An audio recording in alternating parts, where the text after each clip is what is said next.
മലപ്പുറം വളാഞ്ചേരിയിൽ ലഹരി ഉപയോഗത്തിലൂടെ 9 പേർക്ക് ചെയ്തു. അല്ലെ, ഏറ്റവും ഈസി ആയിട്ട് പകരുന്ന ഒരു രീതിയാണ് നമ്മുടെ വളാഞ്ചേരി ഉണ്ടായിരുന്നത്. അപ്പൊ അത് ഭയങ്കര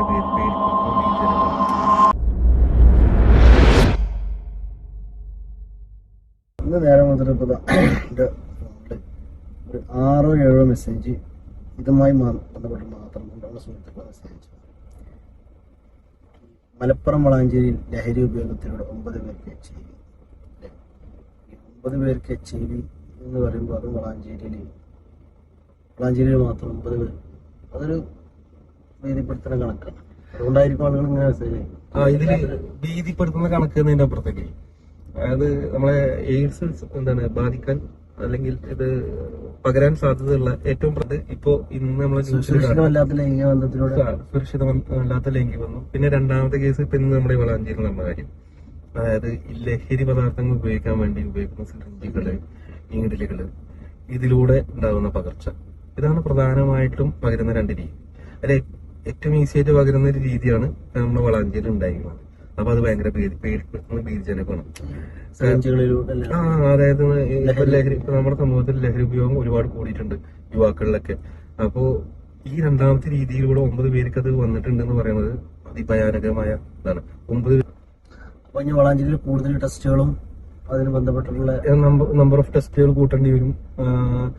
പിന്നെ നമ്മള് സ്വയം ഈ ടെസ്റ്റുകളൊക്കെ ചെയ്യാൻ മുന്നിട്ട് വരിക എന്നുള്ളതാണ്.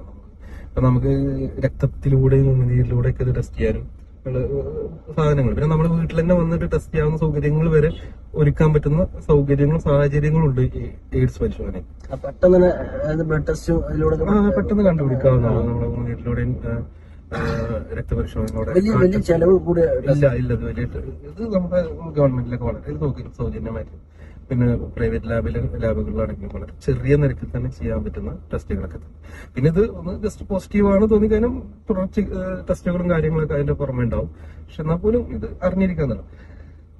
ഇത് നമുക്ക് ഇതിൽ കൂടുതലായിട്ട് ചിന്തിക്കാനും ചെയ്യാനൊന്നുമില്ല. നമ്മൾ ബോധവാന്മാരാവുക എന്നുള്ളതാണ്. അതായത് എങ്ങനെയൊക്കെ ഈ സാധനങ്ങൾ പകരും സാധ്യതയുണ്ട്, എല്ലാവരും ഇതിനെ കുറിച്ച് ബോധേടാവുക. എങ്ങനെയൊക്കെ ഇത്തരം അസുഖങ്ങൾ വരാൻ സാധ്യതയുള്ള സാഹചര്യങ്ങൾ ഒഴിവാക്കാൻ പറ്റുക എന്നതിനെ കുറിച്ച് നമ്മൾ ബോധേടാവുക. നമ്മുടെ ഗവൺമെന്റും ആരോഗ്യ മേഖലയും ഒരുപാട് ഇതിനുവേണ്ടി ശ്രമിക്കുന്നുണ്ട്. നമുക്ക് പ്രത്യേകം നമ്മുടെ കാലത്തുള്ള എയ്ഡ്സ് ദിനങ്ങളുണ്ട്, എയ്ഡ്സ് ബോധവൽക്കരണങ്ങൾ നടക്കുന്നുണ്ട്. പിന്നെ എന്നിരുന്നാൽ പോലും നമ്മുടെ ഈ വളാഞ്ചേരി പോലുള്ള പ്രബുദ്ധരായ കുറെ ജനങ്ങൾ ജീവിക്കുന്ന സ്ഥലത്ത് ഇത്തരം ഒരു അസുഖം വന്നു എന്ന് പറയുന്നത് നമ്മളെ കണ്ണു തുറന്ന് ശരിക്കും നമ്മൾ ചിന്തിക്കേണ്ട ഒരു കാര്യമാണ്. ഒരു വേസ്റ്റ് ഭീകര സിറ്റുവേഷൻ ജനങ്ങൾ മനസ്സിലാക്കണം. ഇത് വന്നാൽ ഒരു സമൂഹത്തെ എങ്ങനെ എത്രത്തോളം ഇത് ബാധിക്കും എന്നുള്ളതിനെ കുറിച്ച് നമ്മുടെ നാട്ടിലെ എല്ലാവരും ബോധവാന്മാരാക്കണം.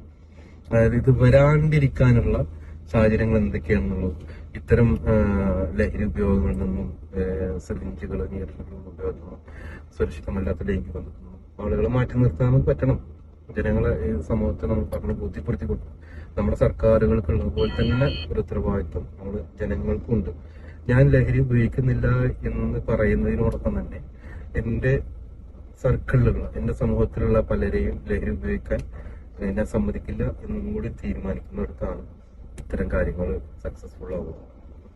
അല്ലെങ്കിൽ ഇതൊരു അതിഭീകര സിറ്റുവേഷനിലേക്കാണ് വരും ദിവസങ്ങളിൽ ടെസ്റ്റുകളും. നമ്മൾ ഇതിനെ ഭയപ്പെടല്ല വേണ്ടത്. നമുക്ക് കോവിഡിനെയും മറ്റുള്ള സാഹചര്യങ്ങളൊക്കെ നമ്മൾ അതിജീവിച്ചു പോയ ആൾക്കാരാണ്. നമ്മൾ ഭയപ്പെടണ്ട. നമുക്ക് ഇങ്ങനെ സിറ്റുവേഷൻ വന്നിട്ടുണ്ട്. ഇതിന് നമ്മൾ വലിയ വാർത്തകളും കാര്യങ്ങളും കൊണ്ട് ജനങ്ങൾ പാനിക്കാക്കുക എന്നുള്ളതിന്റെ അപ്പുറത്തേക്ക് നമ്മളെല്ലാവരും ബോധവാന്മാരാക്കുക, കാര്യങ്ങൾ മനസ്സിലാക്കി കൊടുക്കുക, ബോധ്യങ്ങളില്ലാത്ത ആൾക്കാരെ ബോധ്യപ്പെടുത്തി കൊടുക്കുക. അതാണ് നമ്മുടെ നാട്ടിൽ ഒരു സിറ്റുവേഷൻ ഉണ്ട്. ഇത്തരം കാര്യങ്ങൾ നമ്മൾ മാറി നിൽക്കണം. അത് നമ്മള് നാട്ടിലെ സന്നദ്ധ സംഘടനകളും ക്ലബുകളും യുവാക്കളും എല്ലാവരും ഏറ്റെടുത്ത് മുന്നിട്ടൊന്ന് ചെയ്യും. മടിച്ചു നിൽക്കാൻ ഇനി സമയമില്ല. ഉണർന്നു പ്രവർത്തിക്കേണ്ടിയിരിക്കും.